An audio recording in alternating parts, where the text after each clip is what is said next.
Hi hello എല്ലാവർക്കും 52ാമത്തെ ദിവസത്തെ big ബോസിൻ്റെ റിവ്യൂയിലേക്ക് സ്വാഗതം. ഇന്നലെ രാത്രി ലൈവിൽ സംഭവിച്ച കാര്യമാണ് ഞാൻ ആദ്യം പറയാൻ പോകുന്നത്. ആദില, നൂറ, ഷാനവാസ്, ഒനീൽ, അഭിലാഷ് ഇവർക്കൊക്കെ നമ്മുടെ അക്ബറിനെ വീക്ക്ലി ടാസ്കിൽ നിന്ന് തഴയണം. അതിനുള്ള പ്ലാനിങ്ങും പദ്ധതിയൊക്കെയാണ് രാത്രി സംസാരങ്ങളിൽ ഉണ്ടായിരുന്നത് തന്നെ. ഇനി നമുക്ക് രാവിലെ നടന്ന മോർണിംഗ് ആക്ടിവിറ്റിയിലേക്ക് വരാം. ചീഫ് ക്വാളിറ്റി ഇൻസ്പെക്ടർ ആയിരുന്ന 2 പേരിൽ ഒരാളെ പുറത്താക്കാൻ വേണ്ടിയിട്ട് ബിഗ് ബോസ് മോർണിംഗ് ആക്ടിവിറ്റി കൊടുക്കുകയാണ്. ഏറ്റവും നന്നായി പെർഫോം ചെയ്തില്ല എന്നുള്ള ഒരാളെയാണ് സെലക്ട് ചെയ്യേണ്ടത്.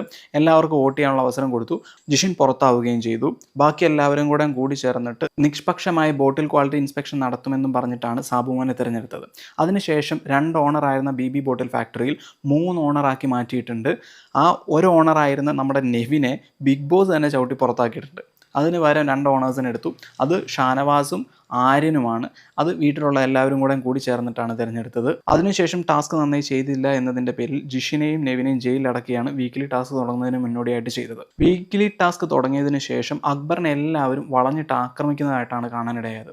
ബോട്ടിലെടുക്കുമ്പോൾ അക്ബറിൻ്റെ എല്ലാം തട്ടിപ്പറിച്ചുകൊണ്ട് പോകുന്നുണ്ട് എല്ലാവരും. ശരിക്കും പറഞ്ഞ ഒരു ടാസ്ക് അടിപൊളിയാക്കേണ്ടതിന് പകരം എല്ലാവരുടെയും പേഴ്സണൽ ഗ്രേജ് വെച്ചിട്ട് ആ ടാസ്ക് ഇന്നലെ പോയ അതേ ടെംപ്ലേറ്റിൽ പോയി. പിന്നെ കൂടാതെ അനീഷ് ഒരേ ടെംപ്ലേറ്റ് പിടിച്ചു. ഇന്നലെ എല്ലാവരും ബോട്ടിലൊക്കെ വലിച്ചെറിഞ്ഞപ്പം ആ എന്ന് വെച്ചെങ്കിൽ ഇന്ന് എല്ലാവരും അയ്യേ എന്ന് വെക്കുന്ന ഒരു അവസ്ഥയിലേക്കാണ് എത്തിയത്. കാര്യം ഇന്ന് നമ്മുടെ ക്വാളിറ്റി കൺട്രോൾ ഇൻസ്പെക്ടറായ സാബുമാനും അനുമോളും നല്ല രീതിയിലാണ് ബോട്ടിലൊക്കെ സെലക്ട് ചെയ്ത് 2 സെലക്ട് ചെയ്യുകയും ചെയ്തു. അത് അനീഷിന് പിടിക്കാതായപ്പോൾ അനീഷ് ആ ബോട്ടിലൊക്കെ പിടിച്ച് വലിച്ചെറിയുകയും ചെയ്തു. അനീഷിന് ഒരു ബോട്ടിൽ പോലും അപ്രൂവ് ആവാതിരിക്കാനുള്ള കാരണം എന്ന് പറയുന്നത് അനീഷിൻ്റെ കുപ്പിയിൽ നിന്ന് ഒരു ചെറിയ മുടി കിട്ടിയിട്ടുണ്ടായിരുന്നു. അപ്പോൾ എല്ലാം പിടിച്ച് ക്യാൻസൽ ചെയ്യാൻ ഉണ്ടായത്. പക്ഷെ ആകെ കൂടെ കണ്ട നല്ലൊരു കാര്യം എന്ന് പറയുന്നത് ആദിലേനെ ചെറുതായിട്ടൊന്ന് വഴക്ക് പറഞ്ഞു. അത് കണ്ടപ്പോൾ ഒരു സന്തോഷം തോന്നി. എമ്മാതിരി വെറുപ്പിലായിരുന്നു അറിയാമോ ഈ ആതിര. ഇന്ന് ലൈവ് കാണുന്നവർക്ക് ഭയങ്കരമായിട്ട് അരോചകമായി തോന്നുന്നത് കഴിഞ്ഞ സീസണിൽ ആദ്യത്തെ വീക്കിൽ ഒരാളുണ്ടായിരുന്നു ഇതേപോലെ ഒരാൾ. അതിനേക്കായം കടുകട്ടിയാണോ ആദില എന്ന് എനിക്ക് തോന്നിപ്പോകുന്നുണ്ട് പല സിറ്റുവേഷനിൽ. അനീഷ് കുപ്പി വലിച്ചെറിഞ്ഞതുകൊണ്ടും ചീഫ് ക്വാളിറ്റി ഇൻസ്പെക്ടേഴ്സ് സെലക്ട് ചെയ്ത 2 കുപ്പി ആര്യൻ്റെ കെടികാര്യസ്ഥത മൂലം ജയിലിലുള്ളവർക്ക് കുടിക്കാൻ കൊടുത്തു ഇതിൻ്റെ ഇടയ്ക്ക്. അതുകൊണ്ട് തന്നെ ഈ ചീഫ് ക്വാളിറ്റി ഇൻസ്പെക്ടേഴ്സിന് ഈ 2 കുപ്പി ബിഗ് ബോസിൻ്റെ മുന്നിൽ സമർപ്പിക്കാൻ പറ്റിയില്ല. അതുകൊണ്ട് തന്നെ ഇന്നും ആർക്കും ഒരു കോയിൻ കിട്ടാതെ മടങ്ങുന്നതാണ് കാണാനിടയായത്. ഈ വീക്ക്ലി ടാസ്ക് ഒരു ഫലം കാണില്ല എന്ന് തോന്നിയതുകൊണ്ടാണ് എന്ന് തോന്നുന്നു. അതിനുശേഷം ബിഗ് ബോസ് ഒരു ഡിബേറ്റ് ടാസ്ക് നടത്തിയിട്ടുണ്ടായിരുന്നു. അക്ബർ ആൻഡ് ടീംസും ഷാനവാസ് ആൻഡ് ടീംസും. അതിൻ്റെ അകത്ത് അക്ബർ ആൻഡ് ടീംസാണ് വിജയിച്ചത്. 1-1 നിൽക്കുകയായിരുന്നു.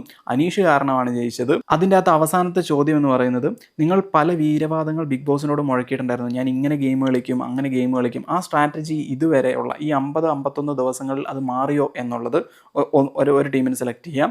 അത് മാറിയിട്ടില്ല എന്നുള്ളത് വേറെ ടീമിന് സെലക്ട് ചെയ്യാം. ഷാനവാസ് ആൻഡ് ടീം സെലക്ട് ചെയ്തത് സ്ട്രാറ്റജി ഒന്നും മാറിയിട്ടില്ല, അതുപോലെ തന്നെ പോകുന്നുണ്ട്. അക്ബർ ആൻഡ് ടീമിന് കിട്ടിയത് സ്ട്രാറ്റജി ഒക്കെ മാറിയിട്ടുണ്ട് എന്നുള്ള രീതിയിലാണ്. അക്ബർ ആൻഡ് ടീം ചൂണ്ടിക്കാണിയത് അനീഷിനെ തന്നെയാണ്. ഒറ്റയ്ക്ക് ഗെയിം കളിക്കും എന്ന് പറഞ്ഞ ആൾ ഇപ്പോൾ കൂട്ടുകൂടിയാണ് ഗെയിം കളിക്കുന്നത് എന്ന്. അവിടെ തന്നെ ആ വാദം പൊളിഞ്ഞു. അങ്ങനെ അക്ബർ ആൻഡ് ടീം വിജയിക്കുകയായിരുന്നു. അത് അത്യാവശ്യം നല്ല ഗെയിമായിരുന്നു. അത് എപ്പിസോഡിൽ കാണിച്ചിട്ടുണ്ടായിരുന്നില്ല. അതിനുശേഷം ബിഗ് ബോസ് ഹൗസ് വീടായി മാറി എന്ന് തോന്നിക്കുന്ന തരത്തിൽ എല്ലാവരും അങ്ങോട്ടും ഇങ്ങോട്ടും സംസാരിക്കുന്നു. ചിരിയും കളിയൊക്കെ ആയിട്ട് ഇന്ന് എപ്പിസോഡിൽ പോയി, ഇന്ന് നൈറ്റ് വരെ. പക്ഷേ അതിൻ്റെ ഇടയ്ക്കും നമ്മുടെ ആദിൽ അനീഷിനോടുള്ള വർത്താനങ്ങൾ എന്ത് ചൊറിയാണോ, കാണുമ്പോൾ തന്നെ പിടിച്ചടിക്കാൻ തോന്നും.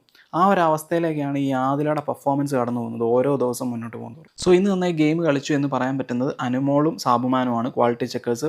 ബാക്കി എല്ലാവരും അപ് ടു ദ മാർക്ക് എത്തിയില്ല. അക്ബറിനെയൊക്കെയാണെങ്കിൽ എല്ലാവരും പിന്നീന്ന് കുത്തുകയാണ്.